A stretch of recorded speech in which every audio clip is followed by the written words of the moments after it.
Hi, my name's Phil. I like talking about politics, and in this video, I'd like to discuss the latest moves by the European Central Bank to divert business away from the now isolated City of London financial centre and indeed the UK's banking in general. But first, if you'd like to be notified of daily news and politics, please subscribe to the channel and click the bell notification icon.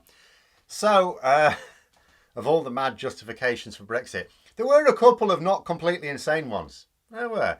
When Brexiteers said that we could do trade deals that would suit us better, there was some logic behind it.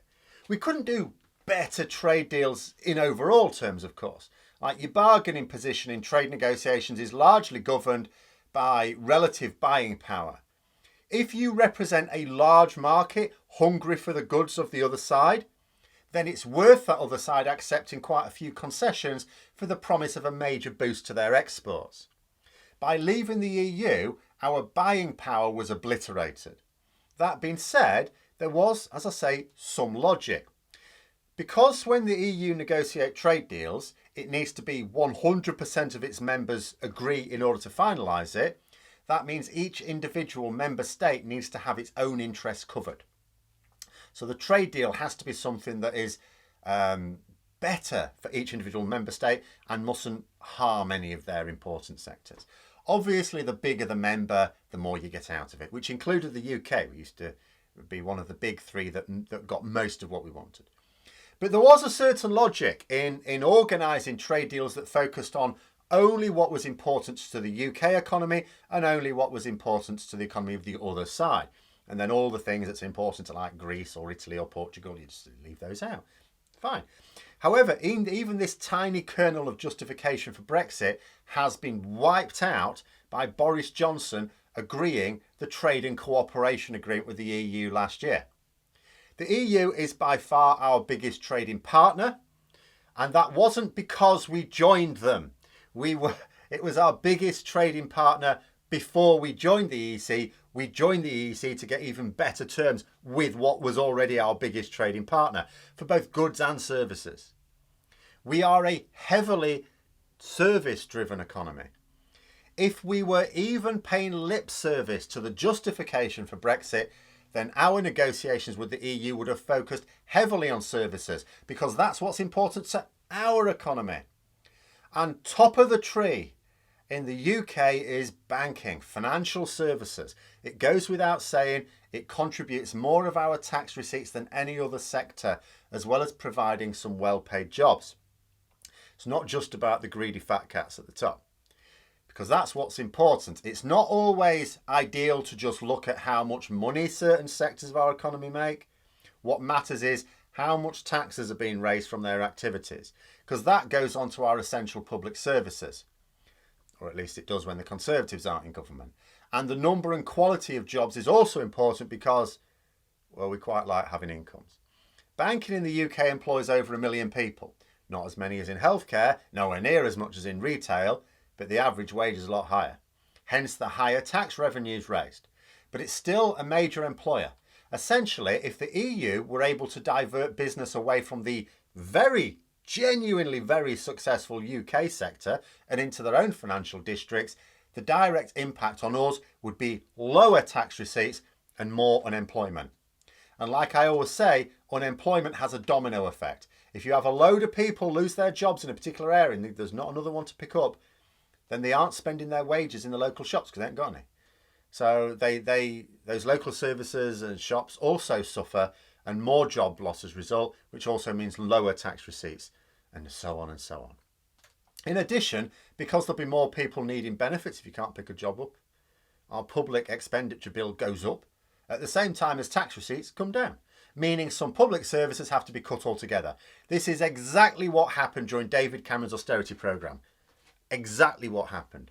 So what I'm trying to explain is that we needed a deal with the EU that put our services front and centre. Not fishing, which they screwed over anyway. What actually happened was that the government didn't talk about services at all. The EU weren't interested, and so we weren't. We certainly got nothing in the deal that covers services, which is way more important than our trading goods. Goods are more important to the EU, services are more important to us. So why did we get a deal that covered goods and not services? In one stroke, that tiny bit of Brexit logic of doing trade deals that focused on our needs completely wiped out. And no sooner has the deal come into effect, the EU was making it clear that our financial services sector, which is an absolute giant on the world stage and had no rival at all in Europe, was not going to be getting any favours from them. The government seemed to assume that the EU would just grant us equivalence on our services without a formal agreement because, why wouldn't they? Well, let's try this one on for size. If our financial services are not judged to meet single market standards, then they can't be sold in the single market. That means that the vast majority of customers in Europe will need to switch from a British provider to an EU provider. That means more money and jobs in the EU and more tax receipts for EU countries. Maybe that's why they weren't just going to let British banks operate as normal. But the government didn't seem to think about that. Neither did the banking sector. Either that or they didn't care. No problem, you may say. Other businesses have gotten around trade barriers. All we'll do is they'll set up a subsidiary in the EU itself. Banking can do the same. In fact, digital services, easy, piece of cake. Just set up a little office in Paris or Hamburg or something and you're covered. Oh, well, in theory. Only the European Central Bank isn't that stupid. They insisted that banks had to set up proper operations in the EU if they wished to access the single market. That meant the transfer of sufficient capital and workers to carry out the work. None of this postal address somewhere in the EU and the workers all back in dear old Blighty. But there was a small reprieve. You see, the coronavirus pandemic, which has covered for an awful lot of things Brexit related, made it unreasonable for the banks to be expected to shift a load of staff overseas. So the impact has so far been muted. But this is where there has been a new development. See, the European Central Bank has now taken the view that travel restrictions don't really seem to be around, so there's now nothing to stop these banks getting on with things. They are aggressively demanding that lenders shift more resources to their European branches. I would not be surprised if the push isn't always also because there might exist a threat to those travel restrictions at some point. Because I see that some African countries have already put the UK on their red list. They're not at all keen on our rising infection rates. Oh, you've got a new variant, you say? Yeah, can you not come over here, please? How long before European countries do the same? The report in the Financial Times interviewed one banking executive who said that they would have to move hundreds more staff than they expected because of the force of the ECB's moves. And this is the business that Boris Johnson said can get... because there is absolutely nothing in our EU Brexit deal to protect our financial services. Nothing to protect them. The City of London may be a massive financial hub, and I suppose it will remain so, but it has no natural backyard anymore. And yes, it does business around the world, but it has nowhere where it can call the regulatory shots. In Asia, the banking sectors in China and Japan have the influence over their major economies. In North America, New York calls the shots. We used to be the major player in Europe, but we've now been shut off from the decision makers there. Sure, they can put pressure on the British government to work in their favour. One country. And it seems that the financial sector has been completely unprepared for this. The absolute arrogance of senior bankers here is turning to serious concern. There was a cracking quote in the Financial Times on this.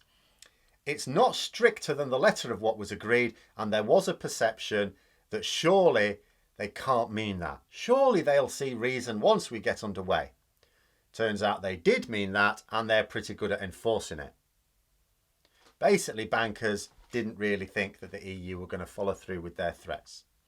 Now, I have to question, why on earth did British-based bankers not think the EU would be serious?